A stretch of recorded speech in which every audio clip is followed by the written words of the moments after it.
Justamente o que eu vou falar para vocês é uma ideia, é uma hipótese que eu estou trabalhando, é algo que está no começo, que tem a ver um pouco com isso, com uma espécie do que eu acredito ser uma tendência de narrativa brasileira, né, que eu vou em seguida comentar.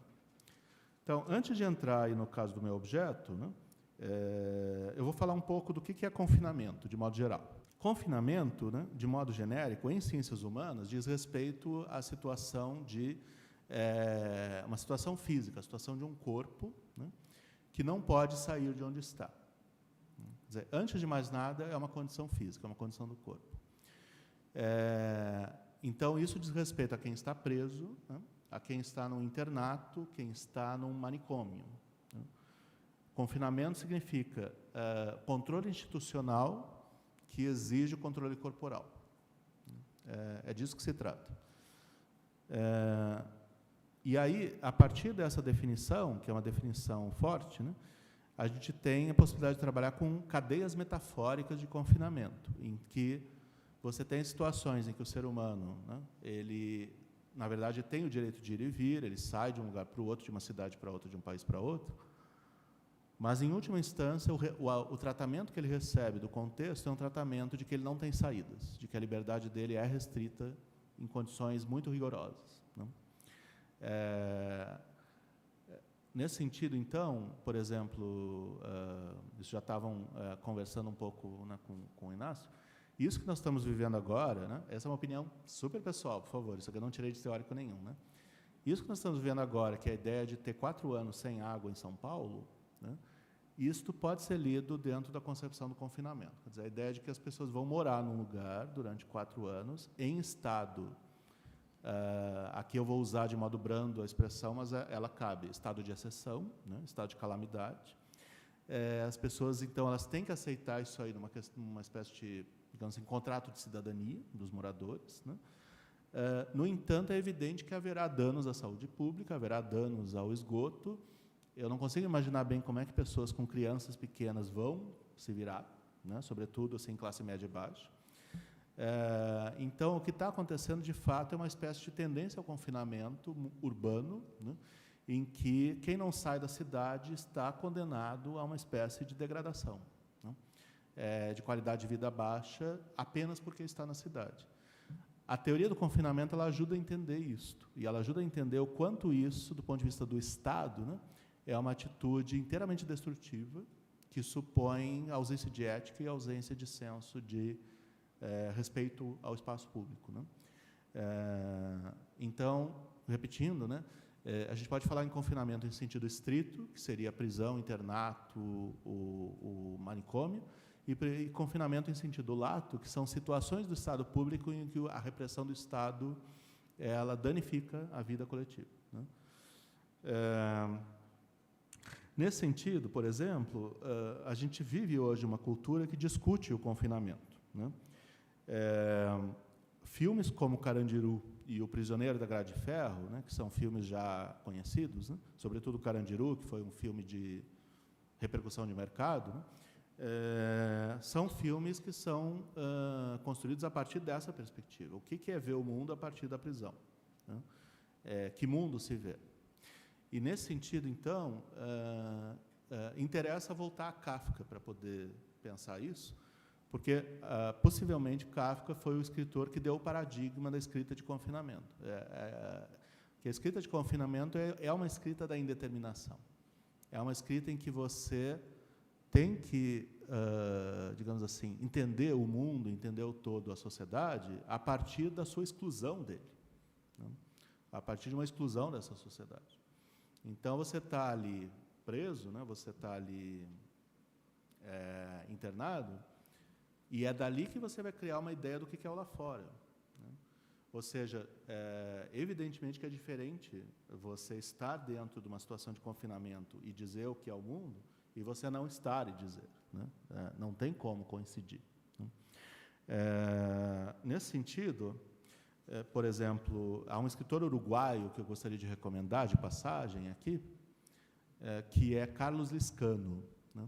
Quem não conhece, eu recomendo a busca, porque parece ser Carlos Liscano. Liscano. Atualmente, ele é o diretor da Biblioteca de Montevidéu, da Biblioteca Pública maior do Uruguai, né? O Carlos Liscano, em português, que eu saiba, tem um livro dele vendendo, que é O Furgão dos Loucos. O Furgão, né? Como a van, né? O Furgão dos Loucos. O Carlos Liscano, ele passou preso político no Uruguai, ele passou 14 anos dentro de uma prisão na seguinte condição: não tinha luz nenhuma, né? Não tinha móveis, não tinha janela, contato corporal era proibido, todo e qualquer, entre prisioneiros ou com o guarda, né? A fala era proibida, né? E a alimentação, evidentemente, que era residual, era uma alimentação de sobrevivência, né? Aquela ideia de dar o mínimo de nutrientes para a pessoa não morrer em seguida, né? E não havia, evidentemente, nenhum contato com o advogado, com, né, o sistema de justiça. E esse sujeito, ele passou 14 anos assim, né? E aí é claro que depois ele foi escrever sobre isso, né?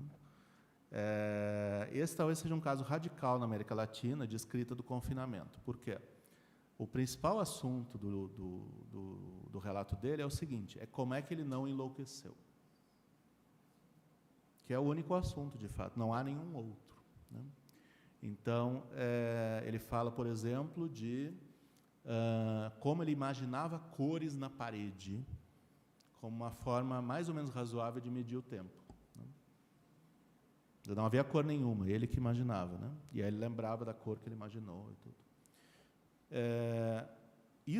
A narrativa do Carlos Liscano é um caso radical disso que eu vou falar agora dos escritores brasileiros, ou seja, a ideia de que, a partir de um lugar de esvaziamento do humano, porque é o esvaziamento do humano que acontece, né? Você está reduzido a um corpo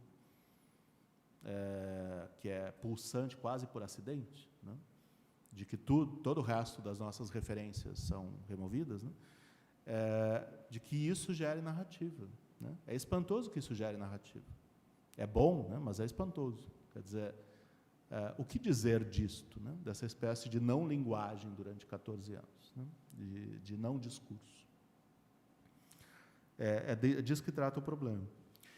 Então, pela minha hipótese, a gente poderia contar, né, dentro de um ângulo, a gente poderia contar a história da literatura brasileira a partir da perspectiva do confinamento, né? E aí o nosso primeiro livro, digamos assim, fundador desse horizonte, seria o Cemitério dos Vivos, de Lima Barreto, né, junto com o Diário do Hospício, né, mas principalmente o Cemitério dos Vivos, em que se dá isso que é fundamental, que é a ideia de que Lima Barreto construiu o narrador que ele desconstrói as instituições a partir do confinamento. Quer dizer, o que ele faz é desenvolver um fraseado em que tudo aquilo que a lei defende ou que a sociedade defende se mostra inteiramente inócuo na situação em que você não tem liberdade de movimento, né? Então, aquilo ali é realmente grande literatura, né? Aquilo ali é grande literatura no sentido de uma enorme adequação de tema e forma e contexto, né? Assim, é uma inteligência estética impressionante. E aí, logo depois, vocês têm Memórias do Cárcere, de Graciliano Ramos, que, do ponto de vista narrativo, é mais elaborado, né? Tem mais fundamentos em literatura erudita, mas que também é constituído negativamente. Ou seja, o que acontece na literatura de confinamento, de modo geral, isso vale para o Kafka, para o Lima Barreto, para o Graciliano Ramos, é que há menos descrição do que se passa do que descrição da privação, né? É negativo radicalmente, quer dizer, o assunto é, sobretudo, o que não acontece, o que não é dito, o que não foi possível fazer, né? E é uma narrativa disso, do campo hipotético, do que poderia estar acontecendo e não acontece por causa do confinamento. Teoricamente, a gente pode dizer isso. Narrativa de confinamento é narrativa de privação. É uma narrativa sobre aquilo que, supostamente, os outros têm e o confinado não tem. Por exemplo, quem trabalha com o Walter Benjamin deve lembrar que, para o Walter Benjamin, narrativa e experiência são indissociáveis, né? Seja numa situação de experiência de fato vivida, ou seja na situação de experiência não ocorrida, como no experiência pobreza, né? Assim, aparece a perda do humano, enfim. Mas a narrativa de confinamento não é sobre experiência, é sobre a não experiência. É sobre o que não se pode viver, né? E isso é muito impressionante, porque a gente precisa, de fato, de uma teoria da narrativa nova para poder entender como é que a não experiência gera narrativa, que é isso que está acontecendo contemporaneamente. Tem um conto do Marçal Aquino que eu recomendo a vocês, que é radical nisso que eu acabei de dizer, chama Inventário, né? Está no livro de contos dele, Famílias Terrivelmente Felizes, né? Inventário, do Marçal Aquino, é radical. É um conto de um sujeito que, no primeiro parágrafo, ele fala do seu suicídio, e todo o resto do conto, várias páginas, são como as pessoas reagiriam ao suicídio dele.